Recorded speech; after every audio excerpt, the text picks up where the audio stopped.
What up? What's going on, ladies and gentlemen? It's your boy Jazz. Welcome back to another Madden 22 video.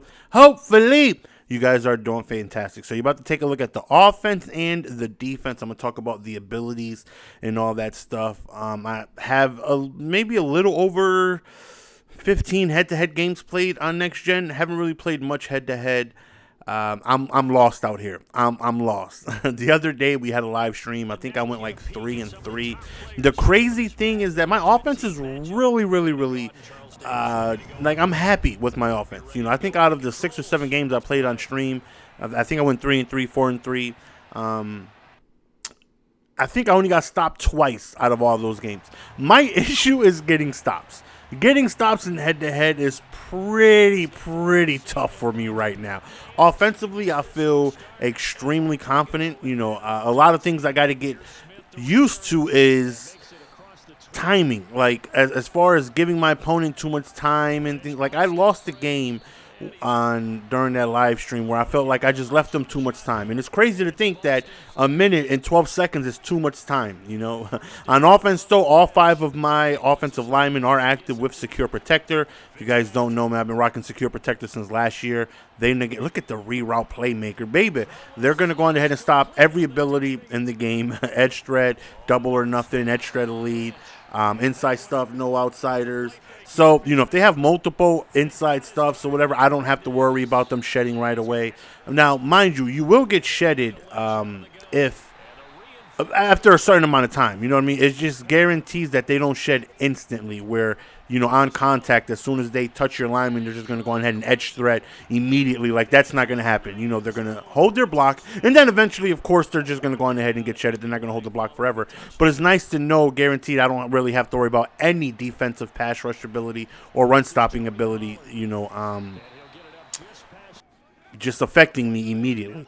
So as you see, we scored that drive on my QB right there. Beautiful start. See, why can't Deion do that all the time? If Deion did that more often, I'll be looking good in these streets. I'll be a way more confident player on defense if Deion just start making plays like that more often. Where was that during the live stream, Deion? You had me out here looking weak. I was looking weak.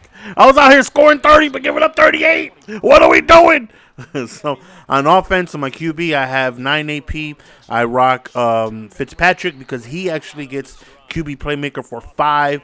He gets set feet lead for 2, and he gets hot route master for 2 as well. So that's all my 9 AP, all active linemen with secure protectors. I'm able to get 2 secure protectors for 1 AP, a little cheaper on Dan Deerdorf, and I think McDowell is the left guard, the backyard baller. They get it for 1 apiece. So, and I have 1 more AP left. And I went ahead and recently picked up Vernon Davis, who gets Route Tech for 1, which I highly recommend. Like, I don't face man much, but whenever I do, it's annoying. And having that Route Tech on Vernon Davis, it's night and day. He is just such an absolute monster. And whenever he's manned up with that Route Tech, if I put him on a crosser, corner, post, it doesn't matter. He is torching whoever is on him. So it's a nice little, safety blanket to have.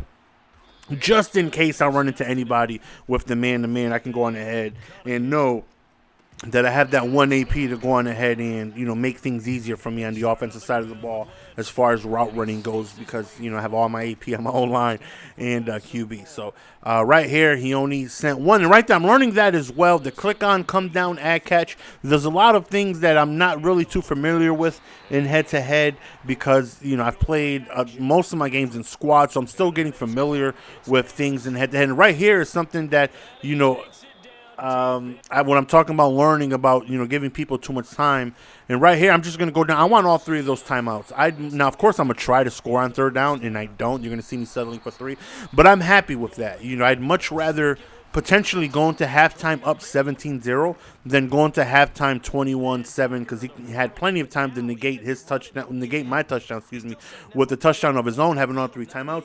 So here, him having 40 seconds, no timeout, as long as he doesn't get something crazy and score in 1 play or get in field goal range in 1 play, I just got to keep him in bounds. Keep him in bounds, and we should be able to take the time away, from him as we're unable to do that right there. But I believe on the next play right here, you're going to see we do end up tackling him in bounds right here. and that's huge. With no timeouts, he doesn't have much time remaining. Pretty much the last play of the half right here, and no soup for you. Give it to me, baby. Big interception by my man Sean Taylor, who hits us with the acro interception. Gave me plenty of time to kick a field goal, which we were going to do, but our opponent ends up quitting. I believe I started this season. I think I'm in like star. I started this season. We lost on stream, and then I think I'm 2-0 or 2-1, 3-1 this season so far.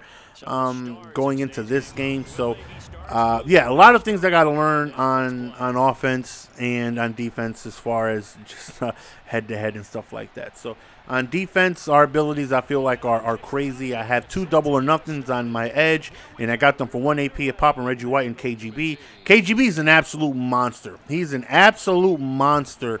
Reggie White, he's just too slow, man. But he gets the AP for cheaper.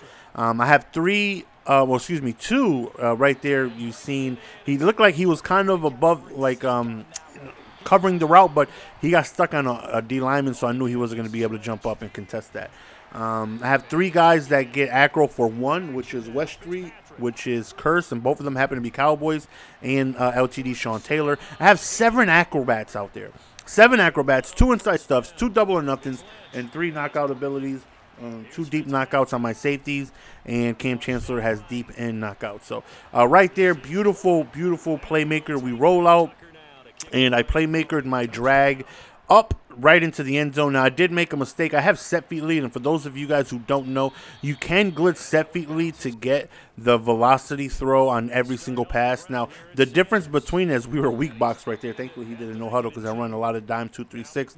He's in like pistol 2-1-2 formation, and that's going to go on ahead and have me weak box. But the difference between pass lead elite and set feet lead, obviously, is pass lead elite is going to work on every throw, whether you're on the run, whether you're standing in a pocket. Set feet lead, you have to obviously have your feet set in order to get that quick velocity throw. But if you're on the run, as long as you let go of right trigger, you're going to get that quick throw. And on that touchdown pass, I did not let go of right trigger. That's why I kind of stayed in the air for way too long. But nonetheless, it was a touchdown pass regardless. So right here, he's moving the ball against me. Surprise, surprise. Like, I do an okay job of, getting some decent, defensive plays here and there. But then it's just so hard getting a stop on next gen. At least it is for me. One thing that, hey, check out this right here. To click on and reroute him. That way he doesn't get outran because Reggie White is so slow, and he ends up getting the sack. One of the biggest things for me defensively, as we end up getting a huge interception right there, is I hate when I feel like my opponent is not paying for his mistakes. Too many times where I'm struggling stopping people. I'll get him to 3rd down, 2nd down, and whatnot, stuff like that. But then they'll just hit me with a crosser. I'll stop the play 2 times in a row, but then on the 3rd play, he just ends up getting it. But I hate when, speaking of crossers, I can throw these super deep crossers with the best of them, but I prefer to keep it on the ground, play short to medium. That's why I like playmaker, because it allows me to work the underneath stuff. I'm very well capable of just doing the stuff that everyone likes to do, the PA boot over, the crossers, and look at the playmaker over the middle. Straight, beautiful, beautiful. But again, I like to keep the ball away from my opponent. I like to play a lot of time management. I like to, again, try to hopefully frustrate my opponent by just continuously getting yards and yards and yards, and he's going to see the clock dripping away from him, and hopefully that's just going to make him even more aggressive and force a mistake, So I always like to keep the ball away from my opponent and just try and play safe, try and play smart, and try and play good ground football. Again, I can pass when I have to, but I try not to. If you don't force me to pass, oh baby, I'm gonna keep running down your neck every single play of the game. And right there is such a hellacious play right there. That right there was like an old school Madden freaking 08 Rocket Cat, like a 50-yard Rocket Cat. He clicked on, strafed, and just snatched it. Beautiful play right there. But as I was saying, a lot of things defensively, like my opponents are just playing really good offense, and then I finally get a mistake, and they don't get penalized for it. They'll throw into double coverage, triple coverage, and there'll be a drop pick or something like that, and I'm just like, That's so beyond frustrating. It's so beyond frustrating, especially when my offense has been really, really, really good. And because of the momentum thing, everyone is active. So I have double me on the left, and unfortunately I get sacked. But I'm going back to the double me, and he's not doubling him. So we're just going to chuck it up, hold Y, and, well, that's the ability. That's the Pokemon-ness we got in this game. And because he's active with double me, we're going to go on ahead and get that huge double me catch, which got us in field goal range. I'm running one more Wildcat. I'll definitely just throw it out there. It's going to waste some time. Make sure he doesn't get another play before the half. But ultimately, it is a play where I could break. I could potentially get a touchdown off that play. But, nonetheless, we're just going to take, the rest of the time off the clock and settle for 3. As you guys can see, we're up 17-7. So, back again on defense. I run a lot of cover 2.